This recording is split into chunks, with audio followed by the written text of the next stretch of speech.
এই বাচ্চা ছেলেটি যখনই কোনো কাজ করত তখনই আকাশ থেকে টাকার বৃষ্টি হতো। এমনকি সে বিলে কাজ করতে গেলে মাটির ভিতর থেকে স্বর্ণের বার বেরিয়ে আসতো। পাশাপাশি ছেলেটি যখনই মুরগিকে খাবার খাওয়াতো তখনই সেই মুরগিগুলো উজ্জ্বল মুক্তার ডিম দিত। কিন্তু মাত্র 2 দিন আগে এই পরিবারটি খুবই গরিব ছিল।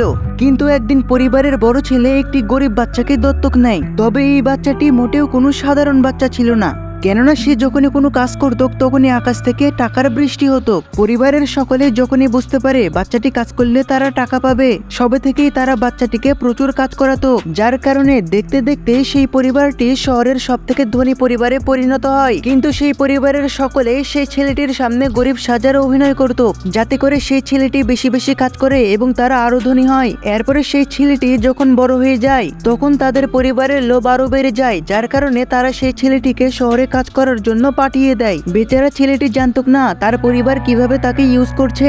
এরপরে সেই ছেলেটি যখন শহরে পৌঁছায় তখন সে একটি ছোট কোম্পানিতে কাজ পায়। মাত্র 1 মাসের মধ্যে সেই কোম্পানির এত লাভ হয় যে সেই কোম্পানিটি শহরের সব থেকে ধনী কোম্পানিতে পরিণত হয়, যার কারণে সেই কোম্পানির মালকিন সেই ছেলেটির প্রেমে পড়ে যায়। নেক্সট পার্ট দেখতে চাইলে সাবস্ক্রাইব করো।